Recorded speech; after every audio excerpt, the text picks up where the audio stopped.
allowing guys hold 2 titles and defend 2 titles, but it has been difficult. We saw with Ryan Bader, he went back down to light heavyweight, and he talked about how difficult it was, and obviously he didn't have his best night against Nemkov.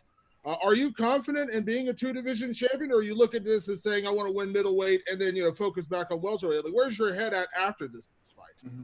Yeah, definitely, definitely be harder, to make welterweight, but that's something that's been hard my whole career. There are times where I thought, man, I can't do this. I don't know if I'm going to make weight this time, but I always do it. It's my job, it's part of the job.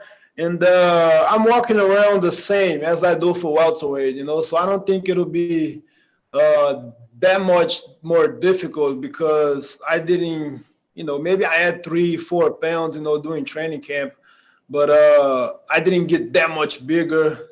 That would be impossible for me to make welterweight again, But I can, give me 8 weeks, I can comfortably make 170 again, make 185 whenever I want to because, it's a lot easier. But first, I want to see how this feels at middleweight. I can't wait. I'm fighting one of the big guys, at middleweight, a guy that's fought, higher weight classes before. So, this is a perfect fight for me to see, where I stand as far as power, when it comes to middleweight. Because, guys definitely going to be bigger and stronger.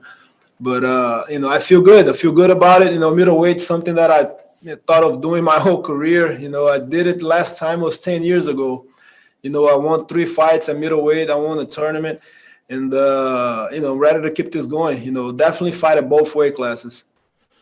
Last one, Douglas, we've seen a lot lately. I mean, you've throughout your career, you've had to, I won't say defend yourself, but you've, touted yourself as the best welterweight in the sport, even when compared to the UFC guys. And I know it's kind of a pointless argument because you're not in the UFC and the UFC guys aren't coming to Bellator, but becoming a 2-division champion is so rare. It's such a rare thing we've seen in this sport. Do things like pound-for-pound rankings, does that matter to you? Would you like that kind of consideration if everything goes well on Thursday night because you've been such a long-reigning welterweight champion? Adding on middleweight, I mean, there's only a handful of guys who've ever done that. Yeah, definitely. Super important for me, and definitely want my name on the pound-for-pound list, after this win. I've said it. I even said that before, it's a legacy fight, man. It's a super fight, you know what I mean?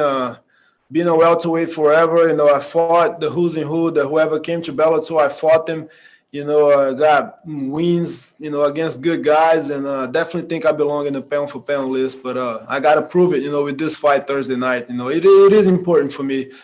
Sometimes, rankings doesn't really matter, but it's just good to see, good to see your name up there because, the work that I've been doing this whole time, I've been fighting for 17 years already, I think, so it's been a while, man. It's been a while, and it's important when people recognize what you're doing. But, I'm not losing sleep over it, you know what I mean? I know where I stand.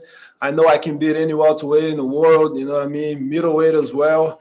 So, I feel good, man. I feel good, and this win, this fight would definitely put me up there, in the pound-for-pound list.